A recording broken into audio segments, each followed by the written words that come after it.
For about a year and a half now, I have produced a monthly video series tracking the top 10 games on the Board Game Geek Hotness Games list each month. And inevitably, while putting together those videos, several games on the hotness list will catch my eye, but they won't rank high enough, long enough to make it into the official top 10, so I don't get a chance to ever cover them.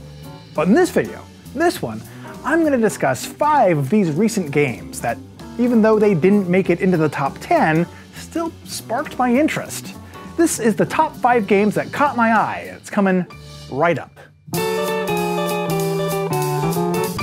Alright, now, I am a big fan of the game Imhotep, as anyone would know if they had heard the one single time that I mentioned this fact on video several years ago on another channel. Still, I do dig the game, and that is why I was excited when I discovered Imhotep Das Dual is another game in that universe that's soon going to exist. In this game, players take on the roles of Nefertiti and Akhenaten, one of ancient Egypt's most famous royal couples. Game pieces in this game must be cleverly placed so that the players can unload the most valuable tiles from the 6 boats that will be surrounding the board. And while this is happening, each player will also be building their own 4 monuments in order to gain as many fame points as possible. It almost looks like this game could kind of turn out to be somewhat between a cross between Imhotep and Targi, but I don't know yet because all the information about the game that I've been able to find so far has all been in German, and so is the game itself, which is expected to become available in Europe around the time of Essen, with a US English release hopefully happening within a few months after that.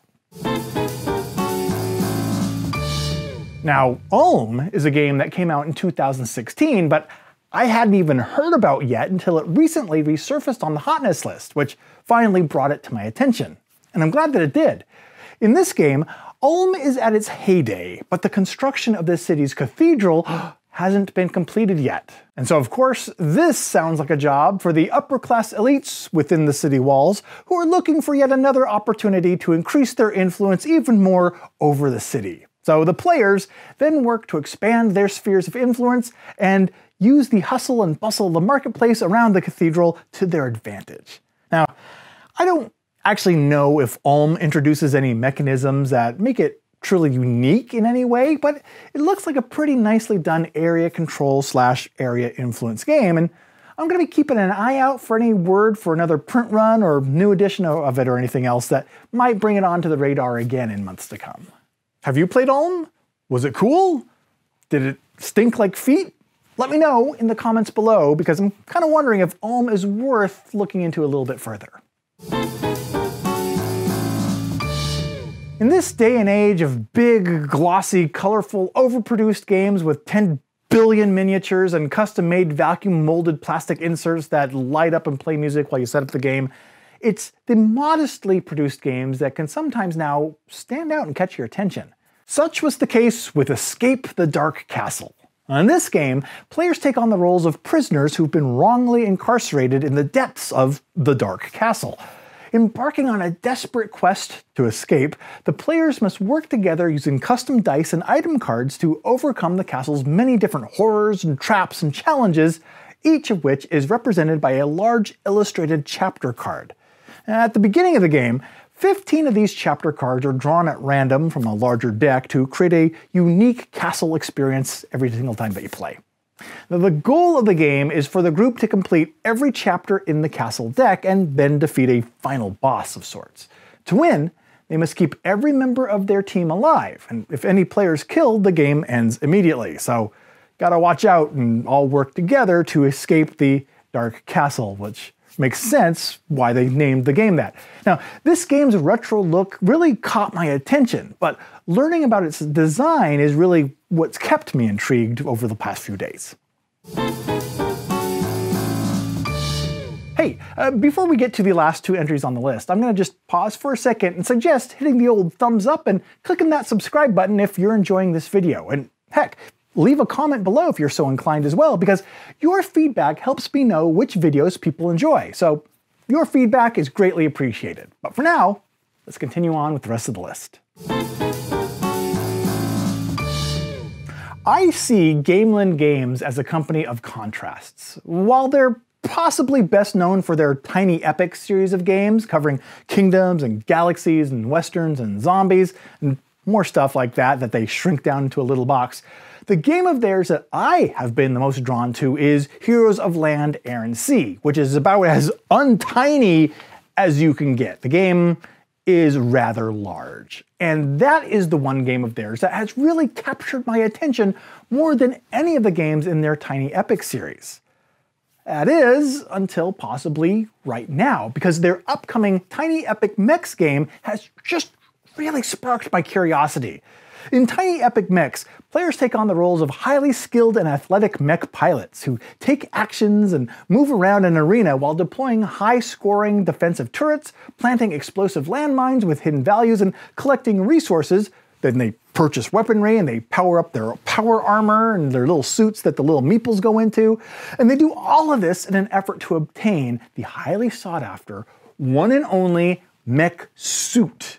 The actual meeple gets plugged into and it surrounds, it's like a plastic mech. It's really, really cool. Now, while each player has their own power armor, there's only the one mech suit reserved for the King of the Hill. This may be the Tiny Epic game that I have been the most excited about. And its Kickstarter campaign ended earlier this month, so I kind of missed it. But it looks like it's going to open up for late pledges in the near future, with the game itself being estimated to become available next summer. So if you also let the Tiny Epic Mechs Kickstarter pass you by, well, there might be a chance to jump in the near future. Sometimes the announcement of just an expansion can be just as exciting as a completely new game.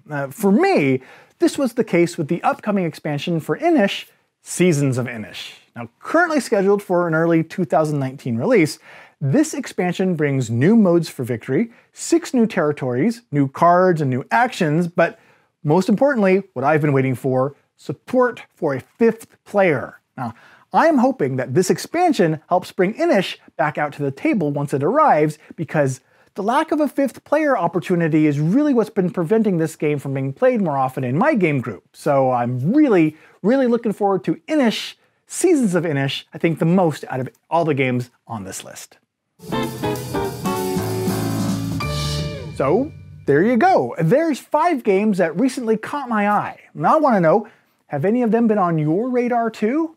Let me know in the comments. And for more board game countdowns, news, previews, and fun videos, be sure to subscribe and turn on notifications to be alerted of future videos and live events that we'll be doing. Until next time, I've been Chaz Marler from Pair of Dice Paradise. Thanks, and take care.